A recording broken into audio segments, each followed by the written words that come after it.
Hey guys, how are you? We're going to talk about exponential and logarithmic regression this morning. We're in your book on page 270, and there's a blue box at the top of the page called Investigation 27.14, Fitting Functions. So the first one we're going to do is the one at the top of that box.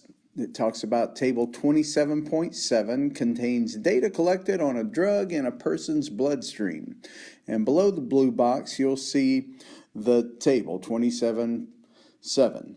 So the book asks you to create a scatter plot for the data. So the way you're going to do that is you're going to go to your calculator and press the stat button.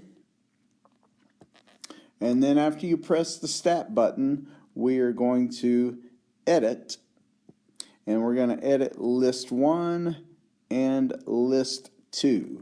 So in list 1, you're going to type the time values 0, 1, 2, all the way up to 12. And then in list 2, you're going to type the concentration amounts. So when time was 0, there was a concentration of 40.0. When time was 1, there was a concentration of 35.6, and then 31.7, and then the very last concentration at time 12 was 7.6. So take some time, press stat, press edit, and get those two sets of data into your calculator. So after you've got the data typed in, then we're going to turn a stat plot on. So you're going to press the second button and then the y equals, and that will pull up what's called the stat plot menu. And we want to make sure plot 1 is turned on. So if you'll just press the enter button, it should pull up the menu for plot number 1, and underneath that you'll see the word on and the word off, and you want to make sure the cursor is blinking on the word on. If it's not, you can just use the left arrow to move it over to the on and then press enter to turn it on. And at type, you want to choose the very first graph type. So the image on your calculator looks something like this, but it's the very first one, and so that's scatter plot. And for X list, you want to make sure that says L1, it probably already does. And then for Y list, you want to make sure that says L2. Once you've got that all squared away, press the y equals button and clear anything out that some other student may have had in there. And then after you've done that, if you'll press zoom, followed by the number 9, you should get a pretty nice little scatter plot.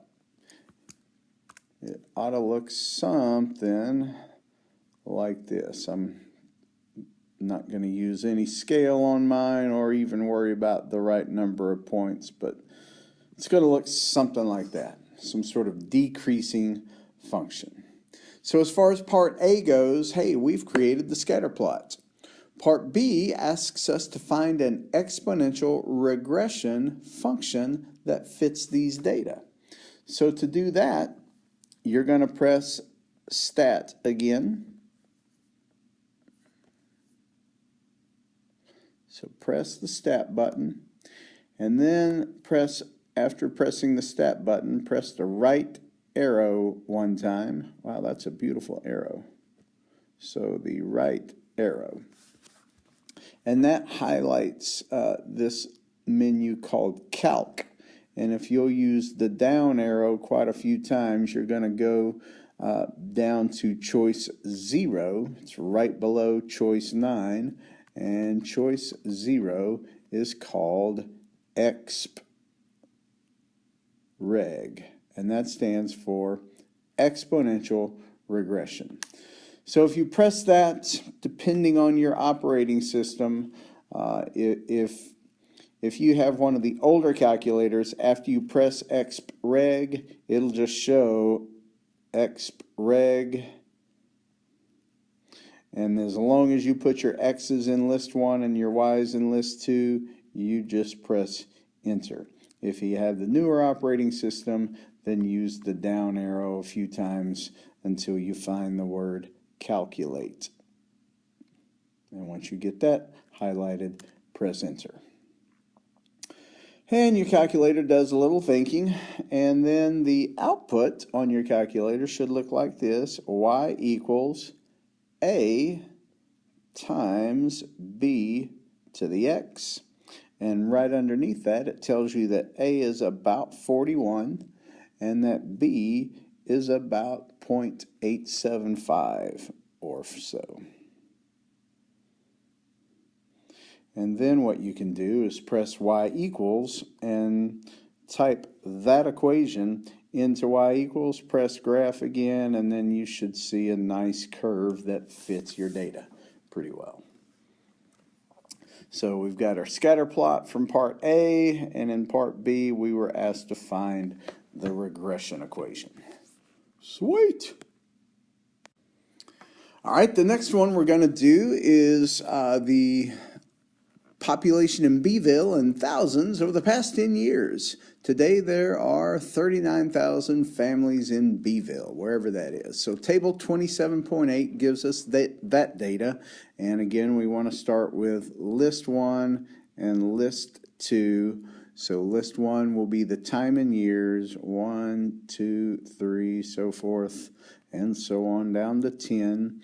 And list 2, we will have 2, and then 3 and 5, all the way down to 39 at time 10. And then you should be able to go ahead and just press zoom and 9 again. And when you press zoom and 9, you'll get another scatter plot. But this time the scatter plot has this shape, and you'll recall that from the other day. That's the logistics curve, or the logistic function. And so we want to find the equation that matches that data. So we're going to press stat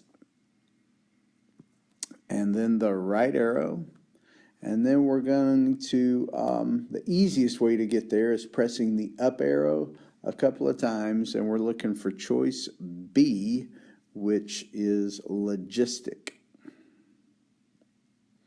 And so when you press enter there and press enter again, or arrow down to calculate if you have the newer operating system, it takes a little while to get this one done. There's quite a bit of number crunching going on. And I'm waiting on mine, and there it is. We see this output, and I'm going to write mine a little prettier than the calculator does. Remember, we have C divided by, and then 1 plus A times E to the negative BX.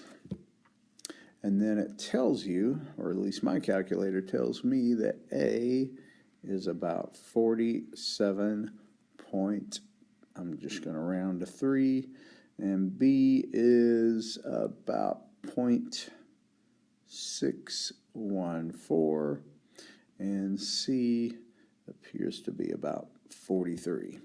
And then if you type that function in, you get some pretty smooth curve that fits the data pretty well. So now you know how to do an exponential regression, and you know how to do a logarithmic regression.